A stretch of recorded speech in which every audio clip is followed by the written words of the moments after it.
Good morning, everyone. Today, December 16th, 2015 at 8:04 Eastern Standard Time. I, Vishal Kapoor, welcome you from Mount Sinai Hospital, New York City, for another interesting and exciting peripheral intervention case headed by Dr. Krishnan and Dr. Guja. Before I take over the transmission to them, just to give you an update, you can go onto our website, peripheral.interventions.org, and see the previous month's archived cases. The case from today will be available by the end of the week. If you have any questions or comments about today's live case, there is an icon on the upper right side saying ask a question. You can click on it or send us an email at info@peripheral.interventions.org. Just as a reminder, please do stay tuned for our annual conference, which is scheduled for next year between June 14th and 16th. You can go onto the website, ccssymposium.org, for further details and to register. Also, the next case would be on January 27th, which is a Wednesday next year.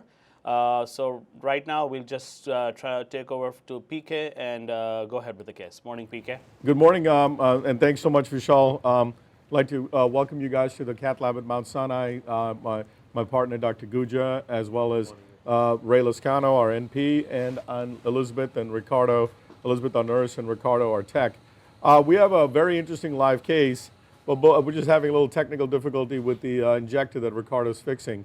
But before we get started, I'm going to have Dr. Jain, because we haven't taken any angiograms yet, to go ahead and present the live case. Sachin, could you please present the live case? Yes, sure. So good morning, viewers. I am Sachin Jain. I'm an endovascular fellow here at Mount Sinai. So we have a very interesting case. The gentleman we have is a 72-year-old who is presenting with non-healing ulcer in the left foot. The ulcer is on the dorsal aspect, mostly the AT and PT angiosome where the end arteries end, and he also has a claudication at rest for a few weeks.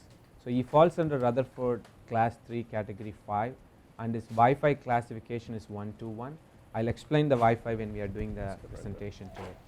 The past medical history is significant for hypertension, dyslipidemia, coronary artery disease, status post PCI to LAD in 2009. He also has the chronic kidney disease. His creatinine is elevated at 1.9 and insulin dependent diabetes mellitus. Current medication includes Aspirin, Plavix because of his CAD. He is on Metoprolol, Norvasc, Benicar, and for his diabetes he is taking Glucophage and insulin, and as for his dyslipidemia he is taking simvastatin. He underwent ankle brachial index last month, and that showed from the right lower extremity is 0.9 and the left lower extremity is 0.4. Further ultrasound duplex was performed that showed severe stenosis of the left tibio-peroneal trunk and multilevel infra-popliteal occlusions. On November 25th, 2015, we just did angioplasty of his left TPT. Because of elevated creatinine, we did not want him to expose to high contrast load. So we just performed the angioplasty of the tibio-peroneal trunk, and today the patient is here for Antegrade retrograde approach angioplasty of left AT and PT so that we can completely revascularize his plantar arch. PK, back to you. Are you ready? Yeah, well, we're still working on the manifold. We're having injector issues, but I'm just going to go over the anatomy briefly with all of you. So basically, he has no inflow disease. He has no significant SFA obstruction, maybe some mild popliteal disease. He does have some, he has he had an occluded TPT, an occluded AT, and an occluded PT. So now because of his creatinine, we fixed the TPT with crossing it with atherectomy and a drug-coated balloon. And now we're going to go ahead and fix the anterior tibial and the posterior tibial artery at one time. So I just want to go over briefly what our approach is going to be while we get together all the angiographic pictures. So I think for everyone out there who's planning these cases, I think what's important, I'm going to open, what's important to know is that you need to be ready to do all different types of approaches. So first and foremost, we've got the foot prepared. We've got Dr. Guja, who's an expert in ultrasound access. We've got the ultrasound machine if necessary, and or we can try to do it without that, just using fluoroscopic guidance. So the second is you need a plan of attack. So our plan of attack here is to do a wire approach. as all of us, our faculty here has taught all of you, or has always discussed with you guys, I think the important thing is always to go with the simple wire catheter technique. Most of the time, when I show you these pictures of this anterior tibial, señor, no mueva su pierna. When you see the pictures, you will see that you're going to have islands of occlusions and not necessarily, DSA please, and not necessarily total occlusions throughout the vasculature. So here we're going to take some pictures. I've just, to save time, I've taken the wire into the occluded AT, but Dr. Guja will take a nice picture. No, don't move, sir. Okay, low mag, guys. Low mag. So it's important to really choose the wires. So what are the wires you can choose, and what is the initial setup, right? So the initial setup, I'm just going to leave the wire there since I'm already there. Don't move your foot, sir. Ready? So the initial wire of choice is always going to be a hydrophilic wire. I always want you to start with a hydrophilic wire to be able to go ahead and get into the vessel that you're interested in getting into.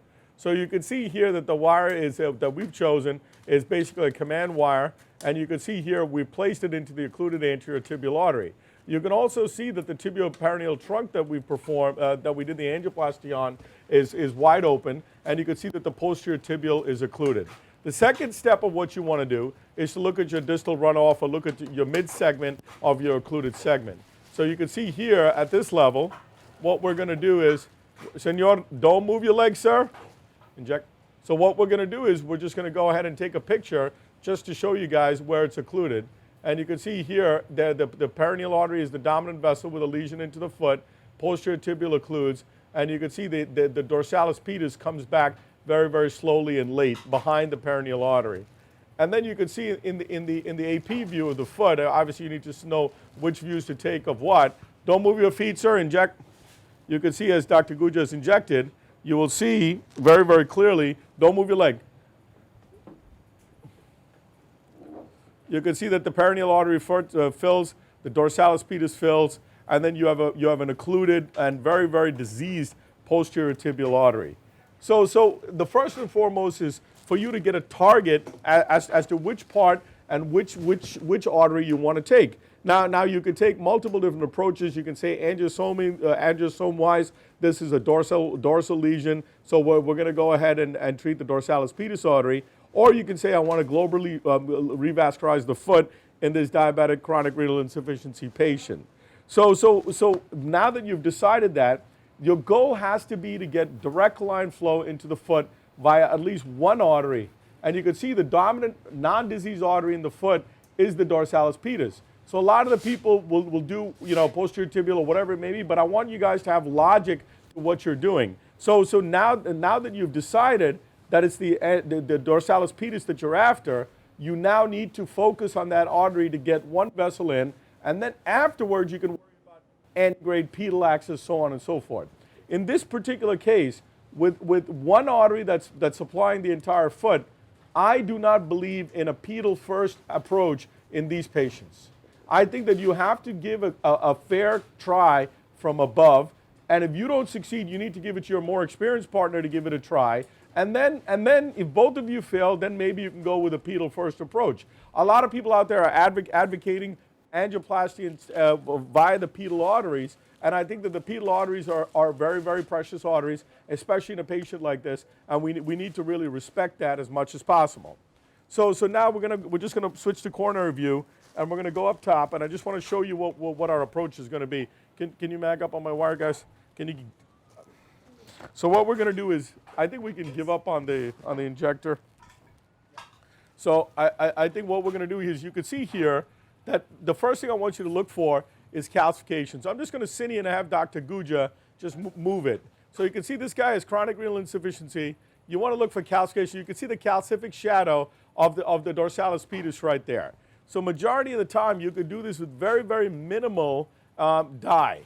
So you can see that that's number one. Number two, with the hydrophilic wire, you want to try to enter the dorsalis pedis artery. So the hydrophilic wire is in the DP. Now I'm just going to get my catheter in, which we're here using a fine cross or a crossing type catheter. And all this is a hydrophilic wire, guys.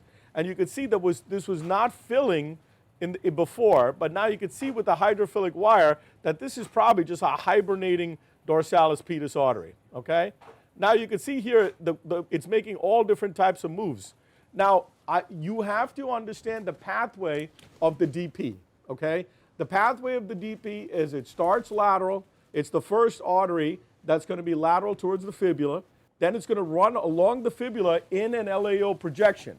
When it runs along the fibula in the LAO projection, you're going to see the wire do this kind of movement right here, running right along the fibula in an LAO projection. Now, this particular move that the artery is making to make it medial, it varies. And I think this is very important for those of you who are starting to do pedal interventions, is to understand that you're going to have a lot of collaterals coming off and multiple different arteries that are really unnamed that are supplying. So therefore, you need to understand the movement of the wire and the direction that the wire is taking.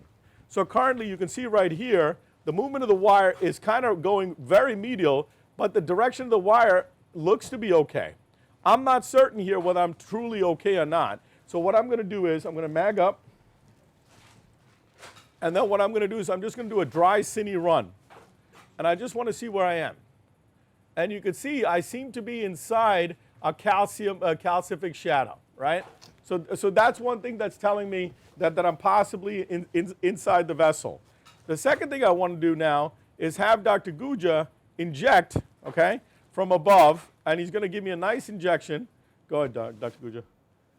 Okay, and now I'm just going to cine. And I just want to see what's filling. We know the peroneal is going to fill medially, right? And then that seems to be kind of where the dorsalis pedis should be coming, right? Lastly, what I'm going to do is now advance this down. Let me show me above.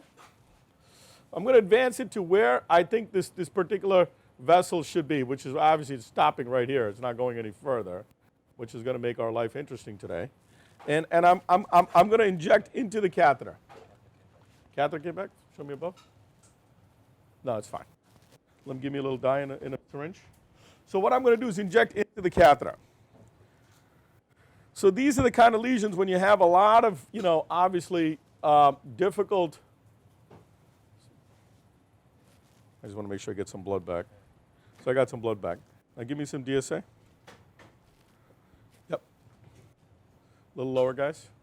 So now I'm going to inject just to see my pathway, just to see. Now, if you're in a subintimal plane, you certainly would not do this. But here you see that you are not in a subintimal plane, and you get an idea to see which way the artery is running. Now, give me a road map, guys. Okay, same thing, road map. Yep. I'd mag up here. Okay, good. Road map.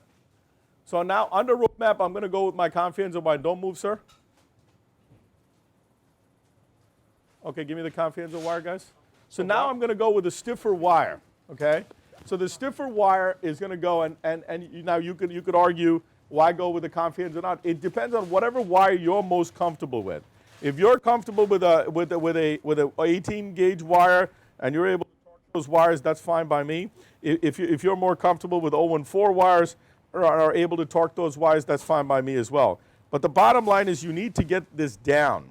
And a lot of times this is the struggle, This is the struggle in trying to get this down. So I'm going to stop here and ask Dr. Guja, what are his approaches and what are his wires? Don't move, sir. I think my approaches are similar, PK. It's like I think I always use a hydrophilic wire first to find the channel. I think most of the tibial vessels, I think everybody will agree who has done most of the tibial interventions is there is a lot of hibernating vessel involved in tibial vessels. So there's no reason to use a high gram tip wires like confianza. So like here, the CTO is really a very short segment, like about you can say 100 millimeter segment. I think that's where you're hitting it. That's the calcified CTO. So I think go with the filter, get the fine cross as close as possible to the CTO. I need to do gloveless. Get support, and then use a high tip wire. I think 018 wire. I think if you can try with the confianza and then go up with an 018 wires. I would just stop with the 018. I would never go with an 035 wire in the tibial vessels. There are people outside who use 035 wires, but my recommendation is try not to use it. You tend to get into a dissection plane a lot, and your patency levels significantly fall down. What do you think, Vishal? No, I agree with it. It's just before I go to it, there's a email question that came up. So they want to know what size French sheath are you using, and what do you use for support? I know you're using the fine cross, but do you use any accessory catheters or sheath to bring the support down all the way to the popliteal? So normally when we do the, as PK is doing it, I'll talk about it because we have pretty similar approach to it. If you don't have SFA disease or if they have multivessel disease like this, we always do the SFA, the inflow vessels first, and then what we do is we put a long sheath, 60, you can even go with a 75 centimeter sheath outside or 70 centimeter sheath, put them right at the level of the popliteal. If the patient is long, sometimes you can go with 90 also, put at the level of the popliteal and get enough support. If you think there is a lot of tortuosity in the iliacs, I would say use an antegrade stick.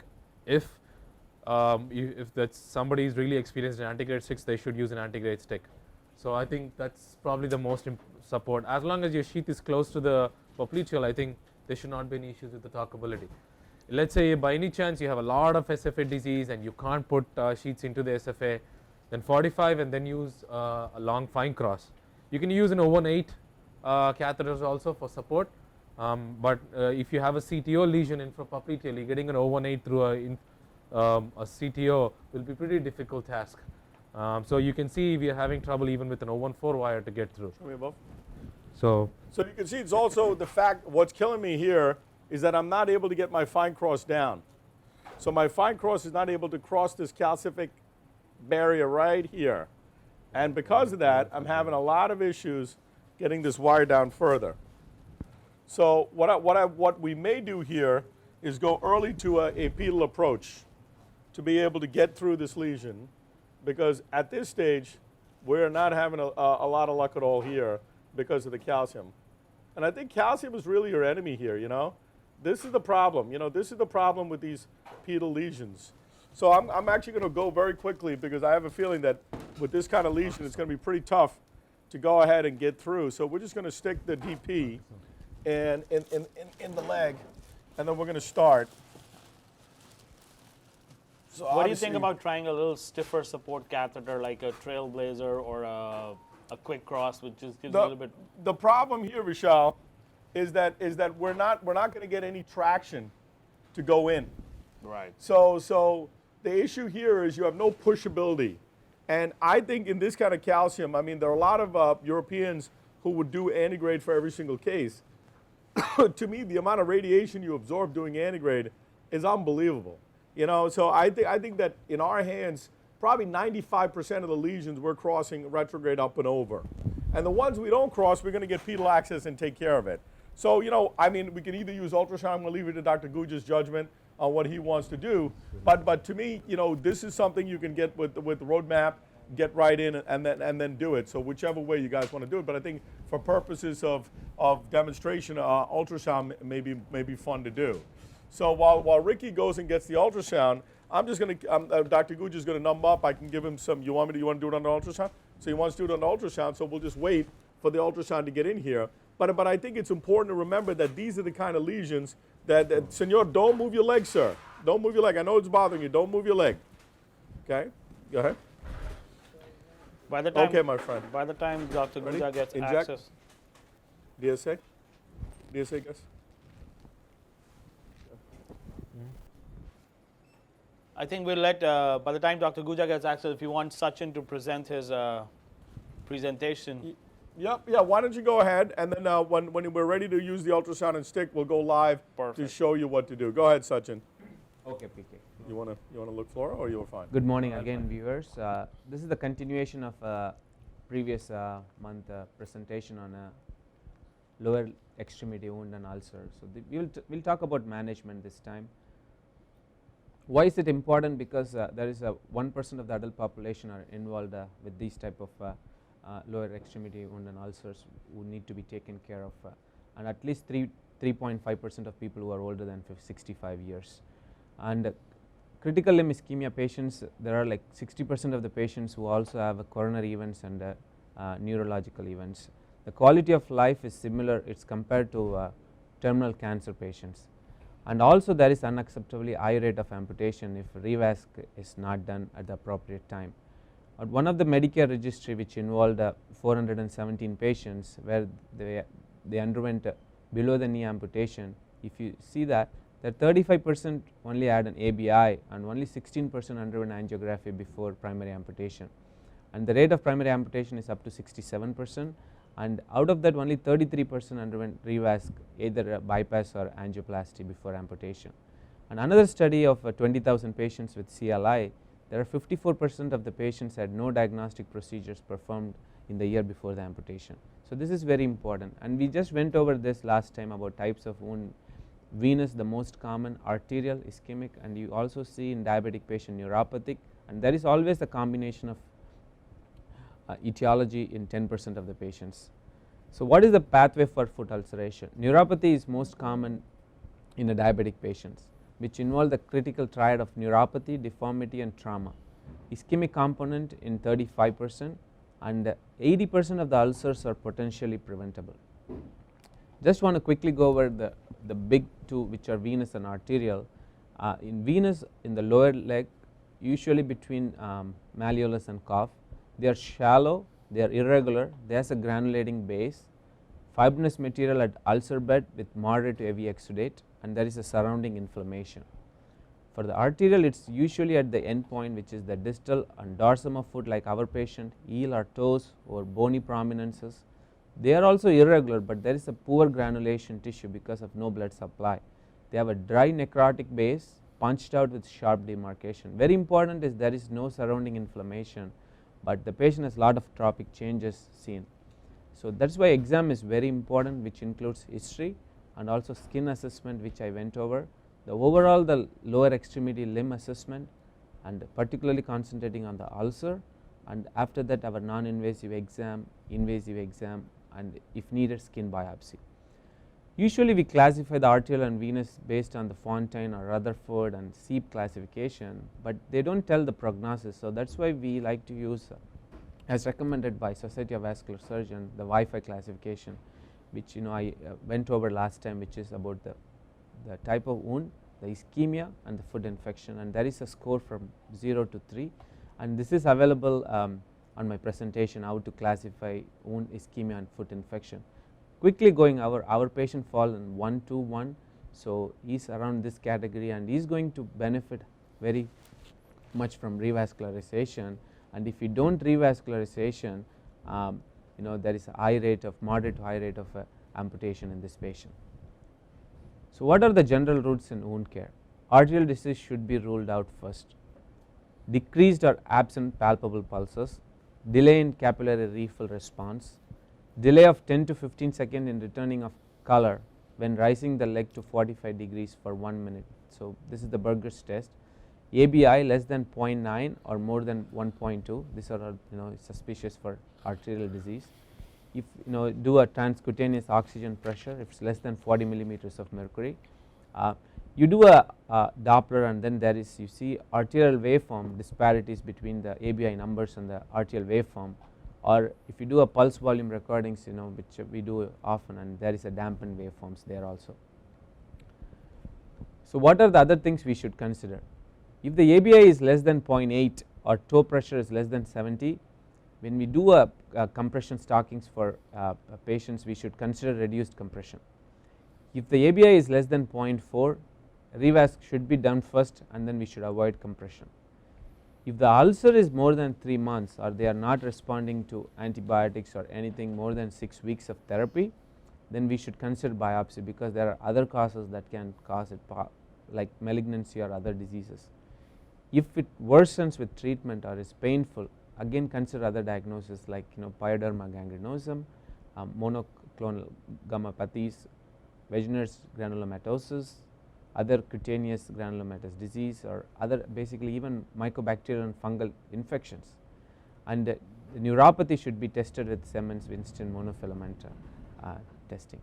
So what are the phases of wound healing? Inflammatory phase, which is the first 3 days, which basically there is achievement of hemostasis and inflammation, and the proliferation phase is 3 to 21 days up to 3 weeks, where the angiogenesis happens, new blood vessel grows, collagen synthesis and granulation formation, And the maturation stages, it can happen over months to years, where the complete reorganization of tissue and the strength of the collagen happens.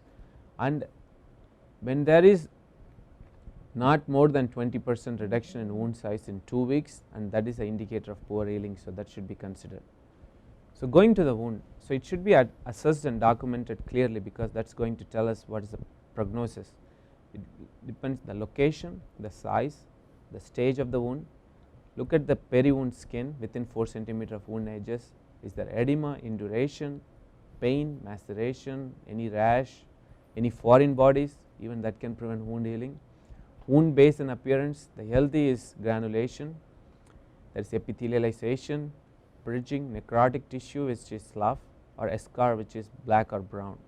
And also we need to see how are the edges, the evidence of undermining, which is the area of tissue destruction along wound margins underlying the intact skin, or a tunneling, it is a passage of skin extending in any direction through soft tissue, creating dead space where there is a potential for abscess formation. And also the exudate, because it is very important to taking care of exudate alone in a wound healing.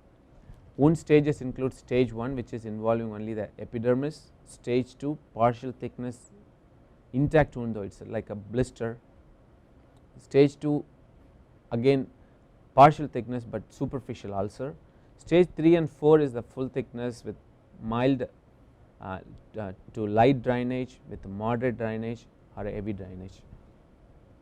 So in basic good wound care, it includes debridement, preparing the wound bed, offloading, therapeutic agents and surgery. So preparation, what is important is the nutrition of the patient is very important. You check the weight of the patient, check his pre-albumin levels, see if the patient is taking sufficient protein intake for wound healing. And when you come to the locally, then we talk about tissue perfusion on oxygenation. Make sure patient is not dehydrated, there is stress on the wound or pain that decreases the tissue perfusion. And also patient who are current tobacco user, they also have decreased tissue perfusion of oxygen. Other risk factor modification, also cleansing the wound with a neutral, non-irritating, non-toxic solution, and avoiding trauma to the wound per se, and debridement. So sharp surgical debridement is preferred for diabetic ulcers. In dry gangrene, no debridement until the arterial flow is restored. For the eschar or necrotic tissue, the edges separate from wound indicates good tissue growth, and that is why we should debride only at the edges. And there is also the new concept of biofilm, which is the bacteria multiply and they secrete polysaccharide substances, and then that is the source for antibiotic resistance and also poor in wound healing, and that is why it needs frequent debridement. Offloading is a very important part of wound healing. Only 2% of the patients are offered proper offloading. It includes proper footwear, and here are some example, and it's even can be a crutch just to prevent the patient from stepping on the wound. Custom made shoes, walker or diabetic boost. And the other one is the surgical wound healing, offloading. I'll go over there. Very important of the wound healing is the exudate management. Goal is to remove excess fluid so that prevent bacterial growth and also proper wound healing. Multiple therapies are available. I'll go over them in the next slide. And negative pressure wound vac, which is commonly used, is better in moist wounds because there is large amount of drainage, and it also improves in rapid healing, because if you leave it alone there is high risk for infection. And you can see here exudate management. These are the different types of the materials that are available to take care of the exudate. If it is a mild exudate, we can just use hydrogel or hydrocolloid, but if the exudate is moderate to heavy, then we have to go with a foam or special absorbent, make sure that the exudate is managed appropriately. And going over the dressing, moist wound is a good healing environment. Always protect the peri wound skin. In venous ulcers, when we apply topical antibiotics or many medications, keep in mind that there is a possibility of contact dermatitis, and topical antimicrobial are not shown to decrease bacterial load or healing rates. It is very important, the wound debridement is very important here. Negative pressure, as I already told you, and very important, the autograft or allografts laser therapy, phototherapy, ultrasound or oral zinc does not do any improvement as studies have shown. As far as surgery is concerned, we know that in superficial in the venous ulcers, this venous ablation, either laser or radiofrequency ablation with compression therapy decreases venous leg ulcers. Skin grafting is not a long term solution if underlying problem is not addressed. As I mentioned again, the proper wound care is very important. Sometimes we can do free flap transfer with microvascular anastomosis for the venous ulcers that are not healing. These are with experts in the vascular field. Bilayered artificial skin with, again, always the venous ulcers, compression therapy is must, and also for offloading Achilles tendon lengthening improves healing of diabetic forefoot wounds. Other therapies including hyperbaric oxygen therapy for those wounds that is not healing and that cannot be surgically corrected. Pain control is very important in PAD ulcer patients, and pentoxifillin with compression therapy is also shown to improve venous leg ulcers, but it no role in arterial ulcer healing. And there are other newer things that is currently in research, including topical growth factors that enhance the extracellular matrix, and also replacement with the living tissues.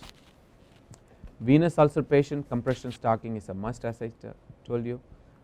Exercise is also important because it improves calf muscle pump function. When there is no improvement in any therapy in 2 to 4 weeks, reevaluate the patient. And very important is a risk factor modification, including smoking cessation, taking care of the diabetes, hypertension and dyslipidemia. So in summary, venous ulcers, compression stocking, always they go together. Arterial disease should be ruled out first and should be taken care of before any attempt is done. Determine the underlying etiology of wounds. As I mentioned, it can be arterial, it can be venous, it can be mixed. Wound debridement and elimination of bacteria and exudate is very important. Local wound care. Prevention of recurrence is very important, so that patient doesn't recurrence is shown to have a high rate of amputation. Risk factor control, hypertension, diabetes, dyslipidemia, smoking cessation. Arterial ulcers need moisture, neuropathic and pressure ulcers need packing. And thank you very much, and this will end our topic on how to take care of the ulcers and wounds. PK, back to you. Okay, guys. Well, Rail, please. Pull the wire back, Ray. Pull the All wire right, back. well, I guess Physically, we made a little progress. Oh, wow. So All right. I'll just go as PK is working on it. So what we did was we got ultrasound guided access. So I mean, I think we discussed about ultrasound guided access last time. Normally what we look for is 2 veins which run along with the, that's your marker, everyone. So in the ultrasound you look for 2 veins along with the artery in the center, and we try to compress the veins. That gives us an idea of where the artery is. Sometimes you can see the artery pulsating, but because it's very superficial. Sometimes you won't be able to see the artery pulsating, especially if it's filling retrograde or filling via collaterals. The flow is so low, especially if you have monophasic flows in Dopplers, you don't see pulsating vessels. So we try to compress the veins, and the one which is not compressed, clearly, obviously, it's the artery. So you try to get the access right onto that with the needle.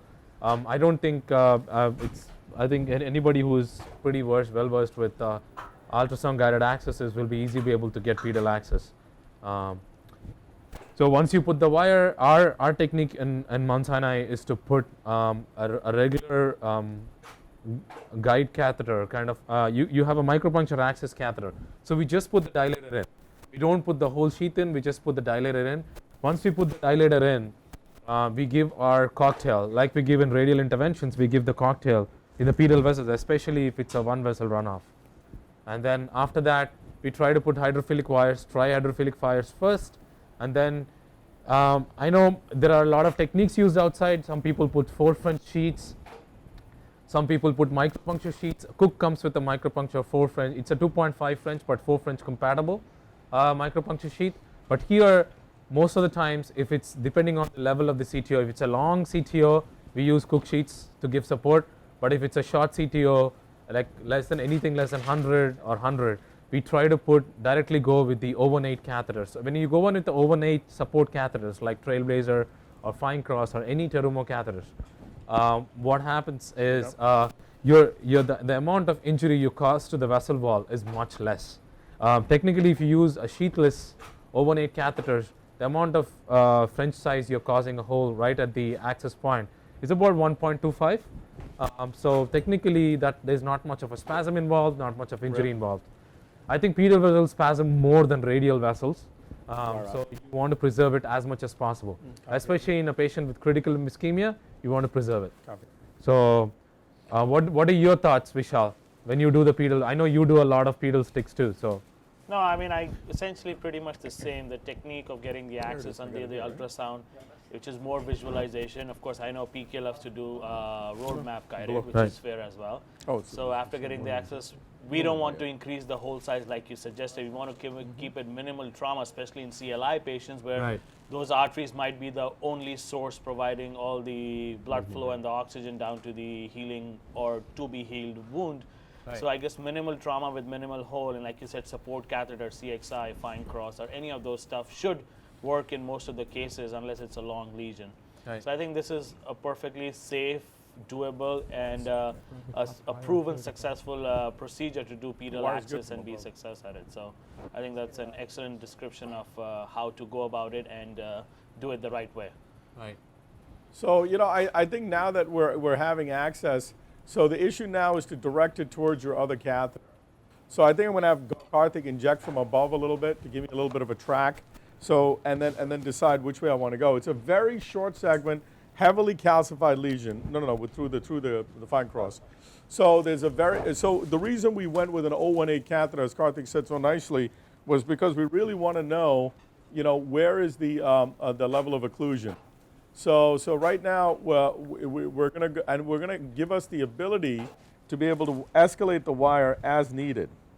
So here we're going to go ahead and just take one shot. You got blood back? Okay. From above, just to give us an idea of which way the artery runs. So Dr. Gujja is going to inject from above here, and that's fine. You know, at least then we know. Okay, there's the artery right there. Seems to be very diffusely diseased, as you can see, guys. So you know, and then he's going to move. There's no roadmap necessary. Show me down below, guys. So now we're going to go ahead and advance his wire from below, trying to keep that ability of seeing where it is. Again, it's very, very difficult because it's these arteries, and especially with a patient who is like this, who's moving quite a bit. Yeah, I wouldn't keep injecting. You know, just to see which way this is going to go. Give me a torque array. Is that a confianza from below as well? Yeah, you know, I went with an 018 to be able to escalate, you know, into an 018 wire. You can easily go into an 018, you know, either a V18 or a 018 Terumo wire or a 018 Ashtato or whatever the wire that you really want. But we tend to go with simpler wires first, try to see how this thing moves. You know, there's obviously a lot of issues here with this particular wire. The way it's, you know, I don't know, I'm a little concerned with Karthik and I, the way this thing is behaving. It's not exactly a smooth transition. So I'm going to leave it kind of here. I'm going to come from above now. Give me a fielder from above, guys. So I'm going to try to use every advantage I have in this particular case to get through it simply. So I'm going to use a fielder from above, try to find my pathway from above and below. Guys, can you get rid of the wire that we're not using here on this end here? Yeah. Just so we can have, and also it's important to have a lot of great help. I mean, obviously, we all work very closely together to see which is the best way to, he's just moving. Yes. Just uncomfortable, huh? Yeah, I know. We understand your leg moves, sir. Don't worry. So, you know, it's also important to have good nursing and good, great tech like Ricky, and really just work as a team. You know, at Sinai, we've been able to develop a team here, a team of people to really help us get through these very difficult cases, you know. So you see, this is an example, right? So here, don't get fooled by one view, right? You're in one area, and you know that you can't track from below. So you see what Dr. Gujja is doing.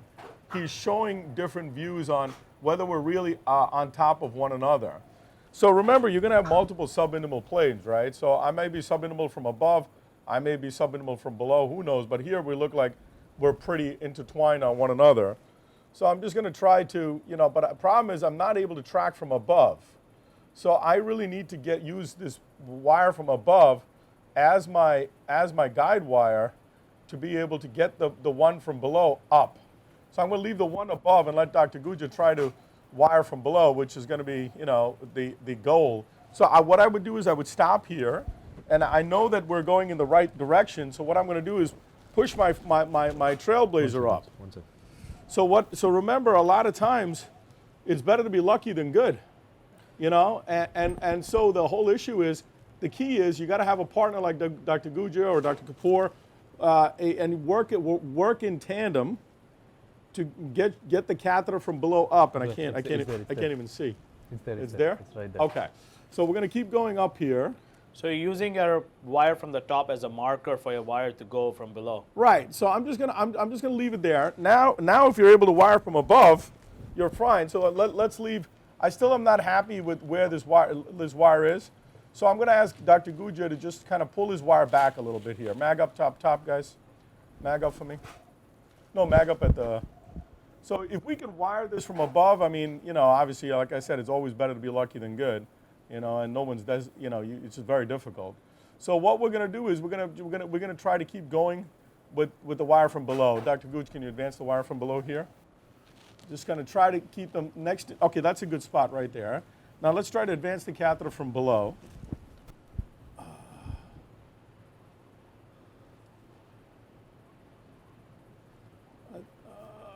There's a lot of calcium. There's a lot of calcium, as I told you. Pull the wire back from above here. Let's see whether we can just get in. Pull the wire from above. 1515. Pull the wire from above. Pull the wire back. 15 below. Nope, it doesn't want to go. So, the other options here is try to do the are we in? No. No.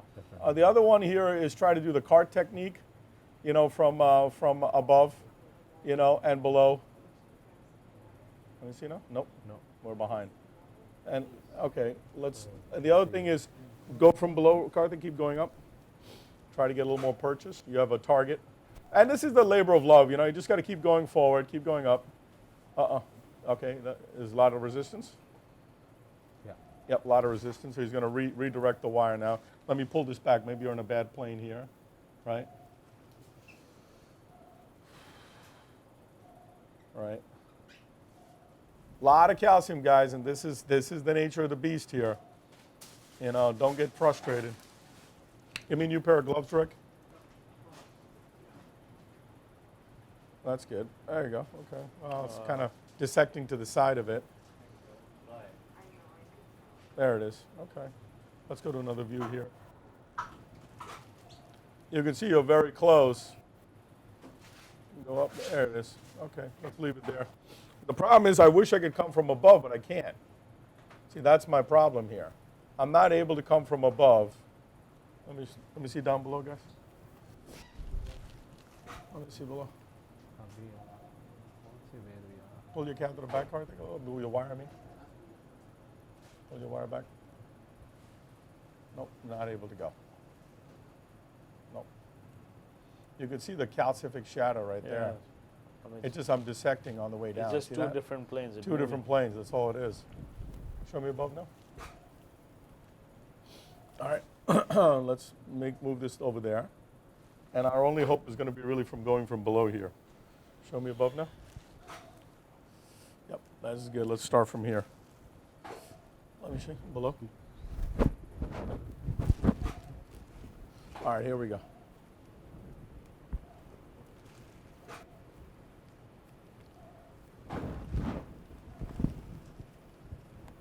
It's just all complete different planes, you can see.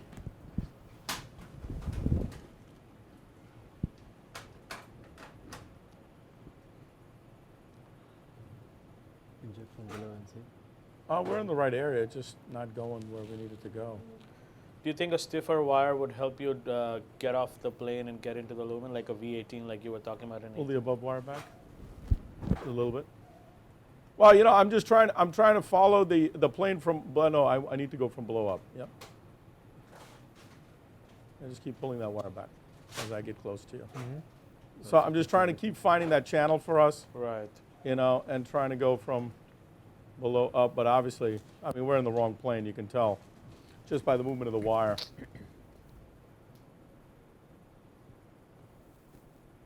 Definitely in the wrong plane. That's a better plane. Let's see whether we can get this up further. Show me rail, guys. Show me down below, guys. And sometimes you might have to choose that to a fine cross here. You might have to change that to a fine cross. Give me another fine cross from below, guys. So bear with us as we work here, and we'll work. I guess that's the patience of the pedal axis and working from both directions. Well, it's normally not that difficult, and people will say, well, why don't you do a card technique here? Let's see. I like kind of where card thing is. I'm just going to pull this back, see whether we can get in, but we're not able to get in. You can see that. See, it's just dissecting from above and below. And you're right, maybe going with a confianza from above might help direct it into this thing, because it gives you a little bit more pushability. Yeah, because it seems you're in the calcium channel. It's just different planes, like you said. Let's try now. Nope. And remember, below is where you're truly in the lumen, right? Right. Let me show me above, guys. No, I don't like this area right here. Really tough. All right, give me a confianza from above now. So let me try from above. Can you inject from below? No, I don't think injecting is going to help here. I really don't think it's an injection issue here. All right, we're going to keep trying here. The other options here are to obviously try the cart technique, which is balloon from above and below, which I'm not quite going to yet. We still have a little bit of, where's my wire? A little bit of time. So here I'm just going to go ahead and take the confianza from above as well. And then the other one is to go with an 018 wire, which we haven't done yet either, which will be the next step. Look, I guess. No, I wouldn't. Let me try from above. Below is just not going the right way. Show me above. Yeah. Right there. Yeah.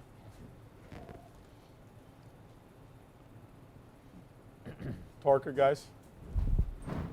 What anticoagulation are you on? We're on bivalrudin, as we always are, which helps us to work fearlessly, really.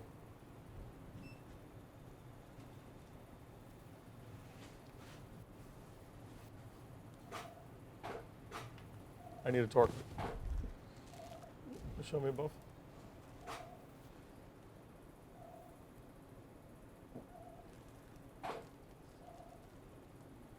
Oh, same problem. There you go.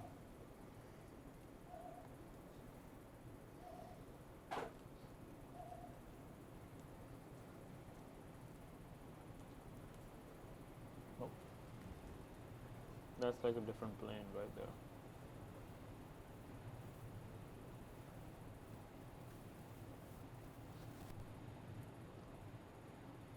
Kind of the same problem we had before, Yeah. the calcium.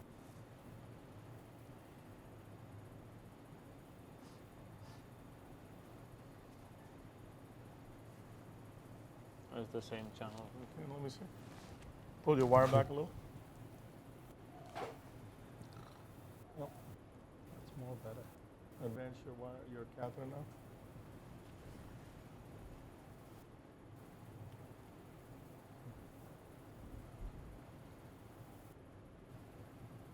Leave it there for me. I mean, ideally, it's like a needle in a haystack here, right? It's just getting back into the true lumen and. Well, trying to get into the same plane as this catheter. Nope. Duele, senor? Okay, I think maybe we should do a card here, huh? Yeah, I was thinking.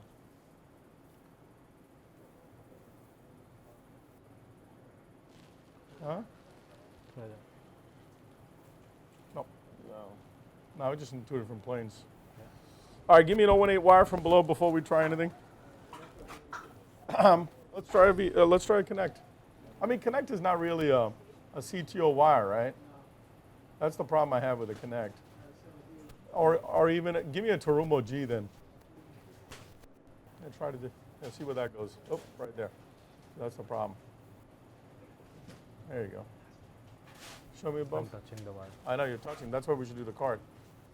I mean, that's why we should do the cart. Let's go to another view. So we're trying to see where the wires are really, really close, and you can see they're really on top of one another right there. And that may be the area where we should do the cart. Señor, no mueva. Oh, my God. So what's your experience with using an 018 glide wire in these cases? Does it work? Is it 035 glide wire? No, 018, the new one. Yeah, that's what we asked for. So we're going to try with the 018 glide wire here. See where that goes. It's the Terumo. We have the 300 version now. Let's see. Yeah.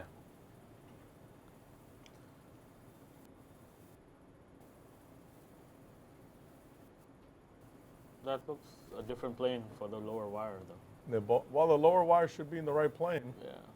But I mean, it's amazing that we got somewhere in a subintimal plane from below. And I think that's what we're just worse than making it worse. See, when the wire behaves like that, guys, that's wrong. That's not how the wire should behave. And I think the behavior of the wire is very important for all of us to see. So let's hold on to this.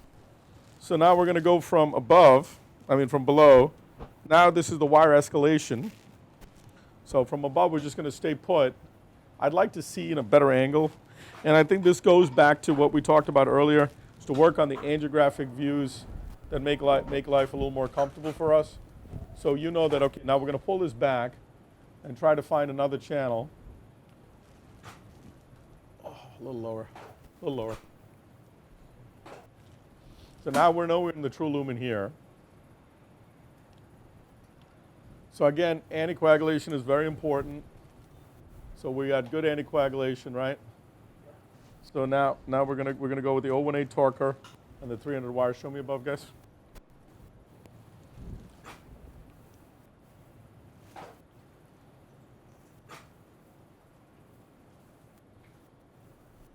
You can see the calcium right there, Vishal. Yeah, that's.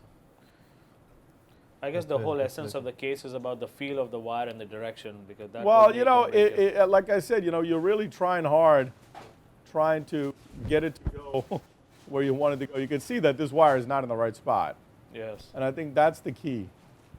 I think he's directing the wire into the spot that you need it to be in. Now let's track this forward. I kind of like that right there. It's right in the middle of that calcium. Okay, let's leave it there. And then let's see from below.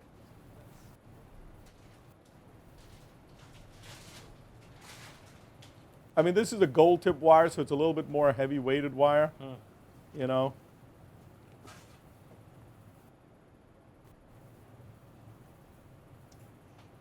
Okay, gotta leave it right there, Karthik. Show me above now. I think we're through. I don't think so.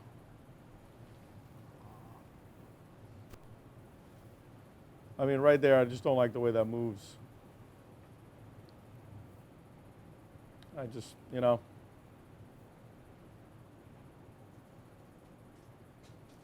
Okay, let's just leave it right there. Let me take this up further.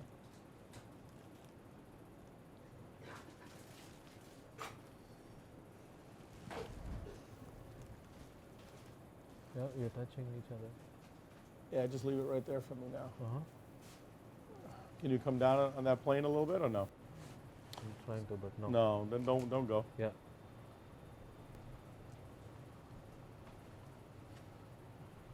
See, now you're getting into the other plane. See that? Yeah. I think your wire, there you go, come down now. No. Pull your wire back here. The problem is I'm not able to advance this from below any further either. Huh. I just had it. That's it.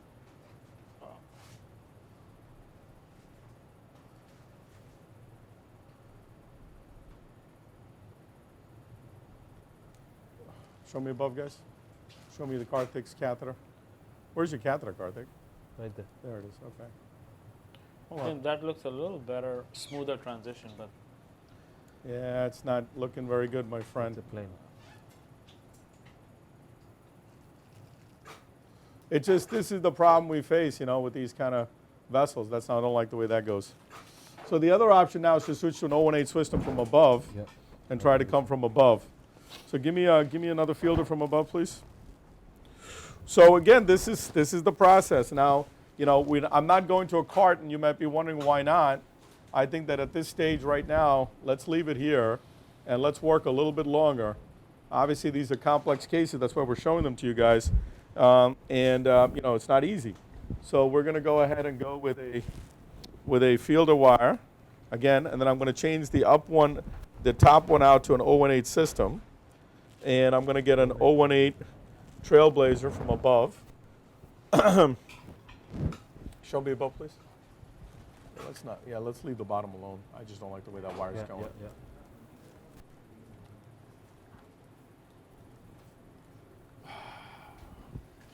So, you know, the other options here are obviously, you know, direct stick into the The calcium is preventing us. from calcium below is and killing below. me, man. Yeah. Look at that. Yeah, that's the branch it goes to. Oh, yeah. So that's where your catheter wire from below and wire from above, both of them are. Meeting, but not Yeah. meeting. All right, let's change that to an 018 system. Ready, walk this out, show me above. Yep. So PK, and Vishal, one new way of I think doing right now is if you have, I mean technically the ultrasound we have here is more vessel finder kind of, but if you have a good ultrasound skills, you can actually wire under ultrasound. If you open up the vessel completely on ultrasound, you can actually see micro channels, and you can wire with a confianza or any filter wire with the micro channels on ultrasound. There'll be some microflow somewhere, and you can catch that microflow and just do completely under ultrasound. Yeah, Sure. I mean, I guess that's absolutely correct. It's just the how comfortable, like PK said, about being with the ultrasounds is, because in this case, if the lab is set up well for the ultrasound and if a good ultrasound machine and not like a vessel finder, you can actually see where your two wires are, if they're way away or in the lumen or subintimal, and then hopefully Give me the 018 wire that from will above, help guys. you direct your wires a little bit better No, it's new one. angiographically. So I agree with you. I mean, if you have the whole setup Right. and everything, it's definitely an added tool in your cath lab and your intervention. Right. Yeah, I think that's a great point you guys are making. I think, you know, you need to get every advantage you possibly can in these kind of cases. So here now, huh? That was the last terumo? All right, give me the one from below then. Just give me the one from below. So we're going to try from below, from above with the terumo. It was the last terumo, really? Wow, that's nice. All right, here we go from above. We know generally which way this thing is going. Maybe a higher gram tip wire will help us to get it down as well. So anyway, let's talk about, you know, what are the other things you do once you get through these lesions. You know, so let's talk a little bit about what is the approach going to be. Okay, say you do get through, what is the approach going to be for you after you get through? No, leave it right there, that's fine. I don't know why you're pulling it back. Show me above here. So I'm curious on what are the things you guys do once you get through these lesions? Is not a good sign.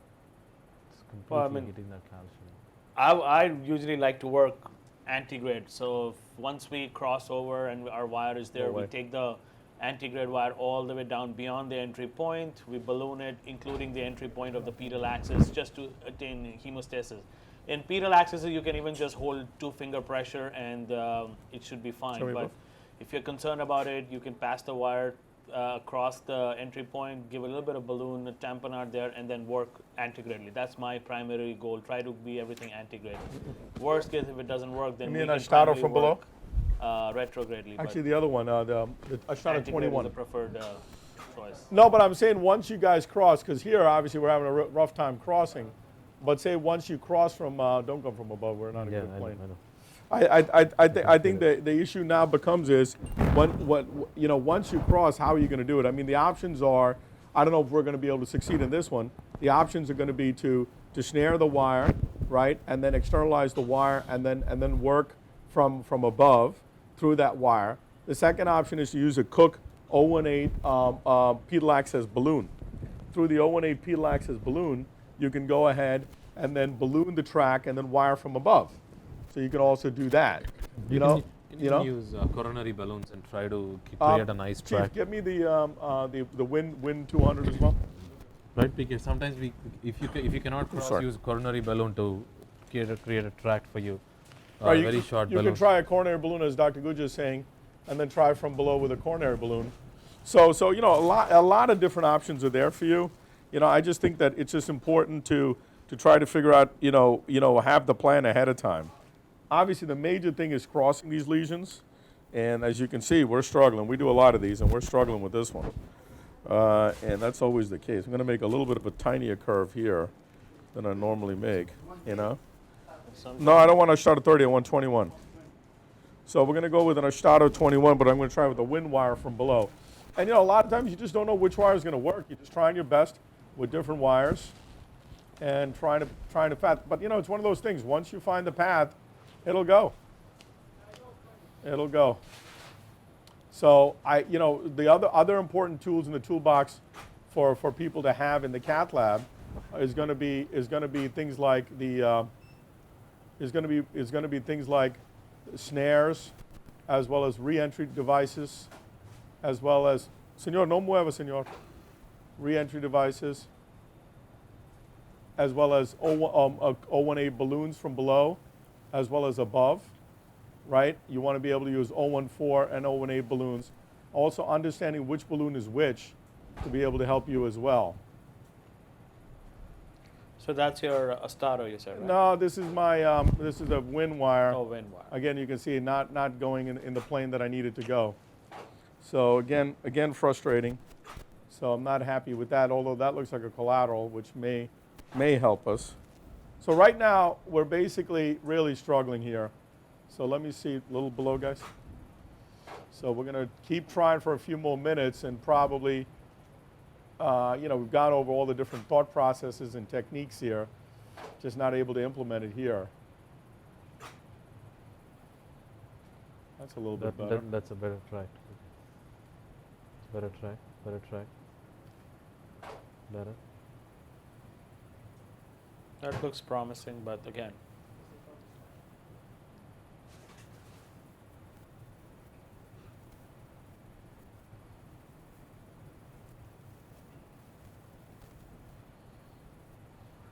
Oh, that was a nice little target I had.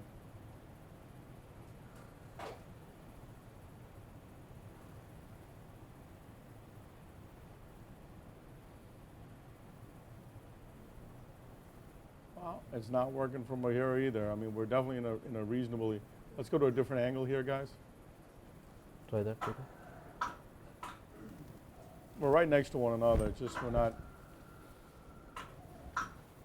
So when are you comfortable doing your card technique? Generally speaking, I'm comfortable when I'm closer than this. Okay. This wire is just behaving very odd to me. Having done a lot of cases, I think I look at the behavior of the wire to me as the number one thing that I make my judgment on. And pull back the catheter here. And I look at the behavior of the wire as what's going to tell me what I'm doing here. A little bit. Let's see how this goes. Let's just see where this ends up. That looks promising. You want to inject from over? Pull the wire back. Pull the catheter back. Hey, George. Yeah, you just wait. I'm coming. I'll be there. Well, I just got to get through here. That looked good. Now.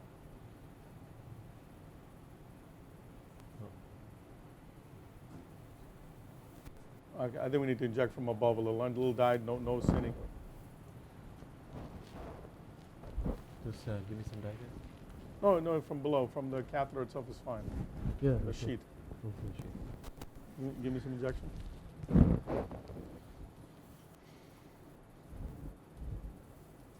So you see it's all occluded segment here.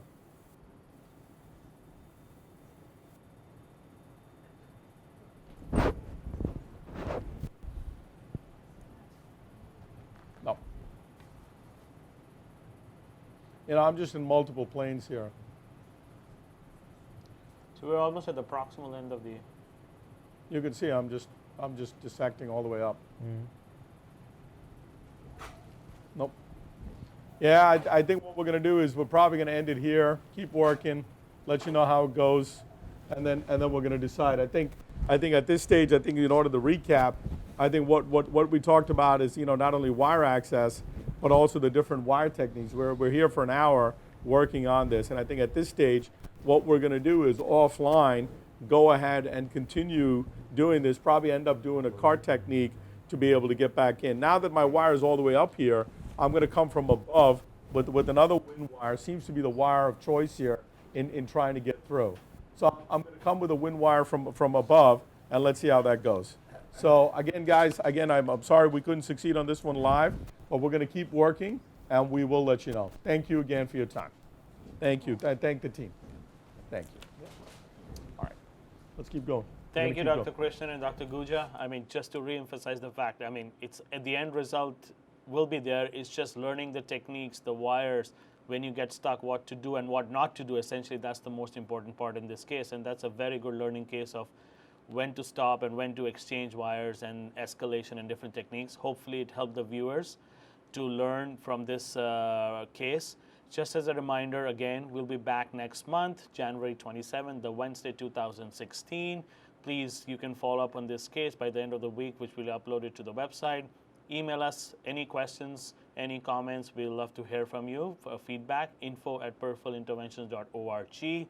I wish you everyone happy holidays, Merry Christmas, Happy New Year. Have a great New Year's, and we'll see you next year. Thank you so much, and sign off from Mount Sinai.